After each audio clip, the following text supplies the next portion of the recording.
कराने का वो नहीं था कि आज मैं सत्संग कराऊंगी। पता नहीं 2 दिन पहले ही बंदरा आंटी ने थॉट डाला कि छोटा सा सत्संग करा ले मासी। तो मैंने कहा अभी तो मैंने सोचा ही नहीं। मैंने तो सोचा था कि बेटे की कुछ हो जाएगी बात कहीं पक्की तो मैं बड़ा सत्संग गुरुजी का कराऊंगी।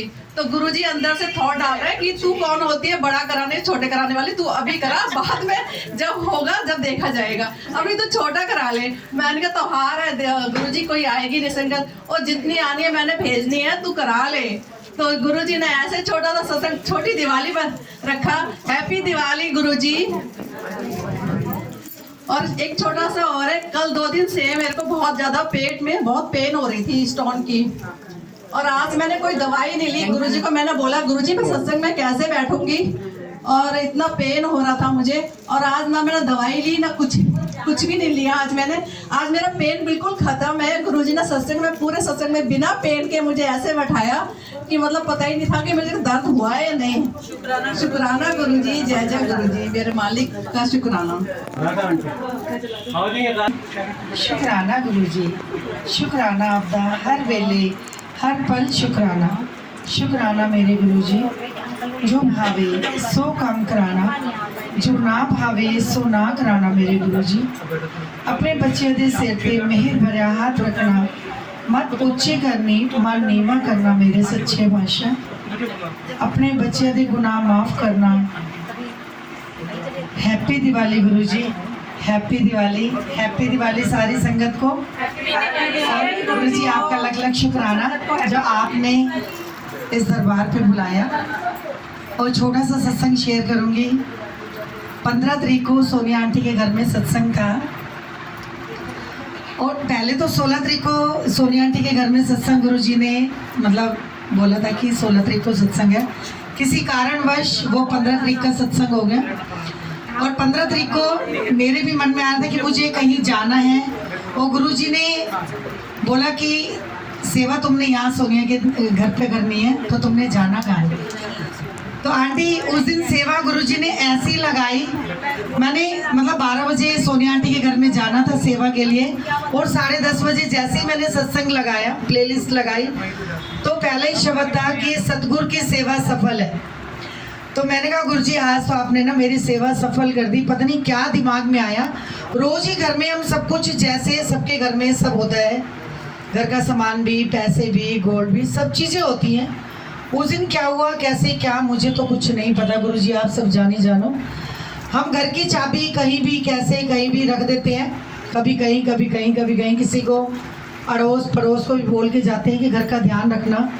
उस दिन गुरुजी ने मेरा ध्यान रखा है, मेरे घर का ध्यान रखा है, और मेरे बच्चों का, सबका मतलब उन्होंने ध्यान रखते हुए। अब क्या बोलूँ, उस आंटी का गुरुजी की आज्ञा नहीं होती कि किसी का नाम लो सत्संग में आके। ये बहुत बड़ी भूल ना करें। हम खुद से अपने आप को मतलब हम भी गलत हैं सब जगह, हम सामने वाले को गलत कभी नहीं बोल सकते, क्योंकि हमारा कोई समय ऐसा होता है जिससे कि हमें उन गलतियों का बाद में एहसास होता है। तो मैं जिस घर में रोज़ मतलब चाबी दे जाती थी कभी कभी कि भाई मेरे घर का ध्यान रखना, और क्योंकि मेरे बेटे को ना उठना होता है, तो मैं कभी सत्संग में कभी कहीं जाना ना होता है तो मैं बोल देती हूँ कि उनको उठा देना। और उस दिन बल्कि चाबी भी मैं अपने घर की मतलब बेटे को बोल के गई कि घर का ध्यान रखना, और उसको 3 बजे निकलना था। मैं 2:30 बजे दोबारा से घर में आई हूँ, अभी फुल का प्रसाद रह गया था बनाने के लिए। तो मैंने कहा आंटी मैं 2:30 बजे, बेटे ने 3 बजे जाना है, तो मैं 2:30 बजे घर चली जाती हूँ और आधे घंटे में वापस आ रही हूँ। सोनिया आंटी ने बोला ठीक है। मैं घर गई, उनका मतलब खाना बना के, और मैं दोबारा सोनिया आंटी के घर पे वापस आ गई हूँ। इतने में ही 5:15 बजे मैंने दोबारा घर पर गई, तैयार होने गई। मैंने कहा जब तक सत्संग की तैयारी हो रही है, दरबार सज रहा है, तो तब तक मैं 2 मिनट में वापस आ रही हूँ। आंटी जब तक मैं घर पर जाती हूँ, मेरे घर का ताला मतलब उधर से मेरे हस्बैंड आ रहे हैं, और वो आंटी भी मेरे साथ ही थे, जिस मतलब उनको ये लगता कि राधा आंटी ने कहीं चोरी का इल्ज़ाम लगाया हमारे बच्चों पे या कुछ भी है। तो उस दिन क्या हुआ, गुरुजी सच में मेरे घर की राखी कर रहे थे, और वो चाबी मेरे हस्बैंड आए तो कहते हैं चाबी कहाँ है। मैंने कहा ताला लगा, देख लो इधर उधर रखी होगी। और हम लोग को अपना देख नहीं रहे दरवाजे पे कि ताला लगा या नहीं लगा। वो हम देख ही नहीं रहे और हम चाबी ढूंढने में लगे हुए हैं। बाद में मेरे हस्बैंड बोले, अंकल बोले कि इसमें तो ताला ही नहीं है, लगता प्रेम उठा ही नहीं है।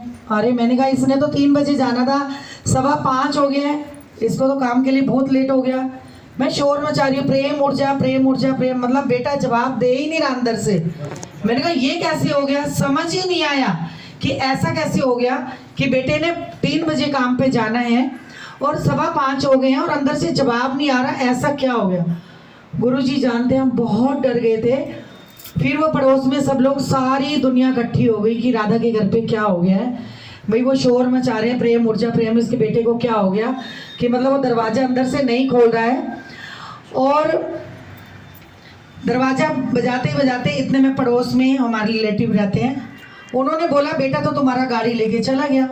तो मेरे अंकल भी ढूंढ रहे कि गाड़ी कहाँ गई, अगर प्रेम अंदर है तो गाड़ी कहाँ गई।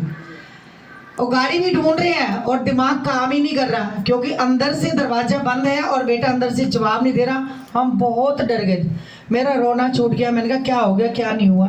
हम इतने परेशान, उधर सत्संग भी स्टार्ट होने वाला है, मेरे दिल में इतनी तरह की बातें आ रही थी कि मैं क्या करूं क्या नहीं। गुरुजी आप जानते हो होया कि ये मैंने समझ ही नहीं आ रहा। और दरवाजा पीटते पीटते पीटते सब लोग जैसे इकट्ठे हो गए ना, मतलब मतलब वहाँ एक लड़का है मिट्टू, वो आया, उन्होंने अपने सारे दोस्तों को बुला लिया कि राधा आंटी के घर में चोर घुस गए, उन्होंने बोला प्रेम तो गाड़ी लेके चला गया, फिर अंदर कौन है। आंटी यकीन नहीं मानोगे, उस दिन मेरे घर में किसी की पेमेंट भी आई हुई थी, कमेटियाँ वगैरह भी डालती हूँ, तो पेमेंट भी आई हुई थी, गोल्ड भी था, अपने भी घर के पैसे होते हैं, 100 सामान होता है।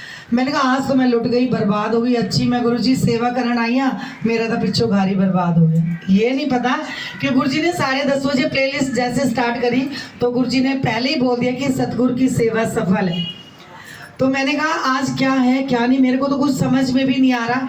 और उन्होंने बोला अंकल ने कि आज तुम्हारा दरवाजा तोड़ दें, अंदर से कोई जवाब ही नहीं दे रहा।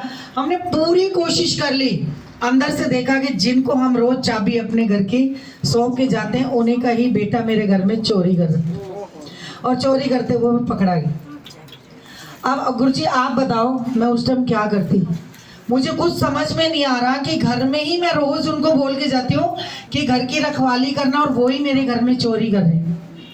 उसने आधे घंटे से ऊपर वो गेट नहीं खोला, आखिर हमने गेट तोड़ा तो देखा तो हमारे बेड के ऊपर लेटा हुआ है।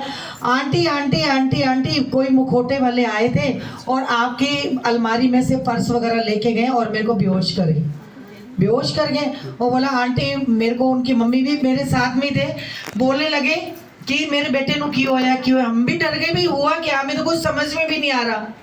और उस दिन मेरा मतलब मैं सामान नहीं चेक कर रही हूँ, नहीं कुछ कर रही हूँ, मेरा तो बुरा हाल हो गया अपने आप को। मतलब ऐसे मैंने कहा पढ़ाई पेमेंट भी पड़ी है, सब कुछ पड़ा हुआ है, मतलब समझ में ही नहीं आ रहा था कि क्या करूँ। अब इसको सजा दूँ, मैं क्या करूँ, कुछ समझ में नहीं आ रहा। मैंने उसको 8-10 थप्पड़ भी मारे, गुरुजी आप सब जानते हो।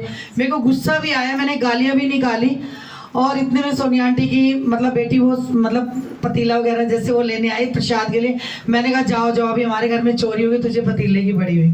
मतलब उस टाइम मेरा दिमाग इतना खराब था कि मेरे को समझ में ही नहीं आ रहा मैं क्या बोल रही हूँ। उधर सत्संग स्टार्ट और उधर से ये आंटी और ये सब आए मेरे घर पे। मैंने कहा तुम तो जाओ, बाद में मैं तुम लोगों से बात करती हूँ क्योंकि सत्संग उधर स्टार्ट होने वाला है। कहीं ये ना हो कि भाई देखो एक जगह हम सब लोग उठते बैठते हैं, कहीं उनका सत्संग ही खराब हो जाए। आंटी गुरुजी आप सब जानते हो, मतलब मेरे मन में किसी के प्रति आज तक कोई ऐसी मैल नहीं रही और फिर भी लोग मेरे साथ नमक हरामी करते हैं गुरुजी, वो आप जानते हो, क्योंकि मेरे दिल में ऐसा कुछ नहीं है। आज फिर भी मैं 4 दिन से पता नहीं क्यों, मैं 3 दिन तो बिल्कुल उठी नहीं हूँ। सब आंटियों के फ़ोन आ रहे थे, मेरे को खुद शर्म आ रही थी कि वो मेरा हालचाल पूछ रहे हैं, मगर मेरे दिमाग में इतनी बात बैठ गई कि मेरे साथ उन्होंने ऐसा क्यों किया। आंटी बहुत बार मेरे घर की चोरी होती गई, पैसे उठते गए, 20,000 रुपये एक उठे, मेरे गोल्ड के टॉप्स भी उठ गए। मेरे घर के दरवाजे पे उस लेडीज ने दिया भी जलाया, यानी कि वो जो टोटका बोलते क्या वो तो गुरुजी जाने। उन्होंने अमावस्या वाले के दिन मेरे घर के आगे दरवाजे के आगे उन्होंने दिया भी जलाया और सब कुछ दिख रहा है, सब बता रहे हैं मुझे, मगर भी देखो मैंने कहा गुरुजी अगर इस लेडीज ने मेरा अगर बुरा सोचा है ना, बुरा किया, तो गुरुजी मेरे को भी इन्हीं आंखों से दिखाना कि इनके साथ क्या होता है। आप ही बोलते हो कि जो करेगा वो भरेगा, जो करेगा वो भरेगा। और चौथे दिन गुरुजी का मैसेज आता है, तू टेंशन इन्नी क्यों ले रखी है, तेरा कुछ जाना नहीं तो ओदा कुछ रहना नहीं। तो मेरे दिमाग से ना ये बात निकल गई कि भाई जो करेगा ना वो ही भरेगा। मैं करूंगी, मैं भरूंगी, क्योंकि मैंने अगर गलत किया होता ना तो आज वो सारा मेरा सब कुछ बर्बाद ही हो जाता। शायद मैं जो आज सत्संग में गुरुजी ने बुलाया है, पता ही नहीं आज इस सत्संग में खड़ी भी होती कि नहीं होती।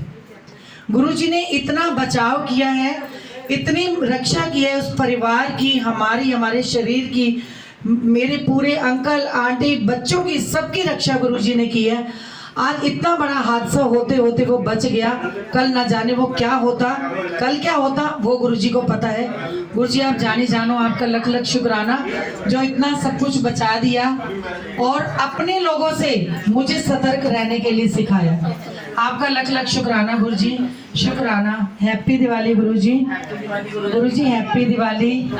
और ऑल फैमिली, मेरी पूरी फैमिली को दिवाली की बहुत बहुत बधाई। मेरे लोकेश अंकल को, मेरे भाई हैं ये, उनको बहुत बहुत बधाई दिवाली की, जो आज ये सत्संग रखवाया। शुक्राना गुरुजी, शुक्राना अपने दर पे बुलाया। भूल चूक माफ करना गुरुजी, भूल चूक माफ करना। जय गुरुजी।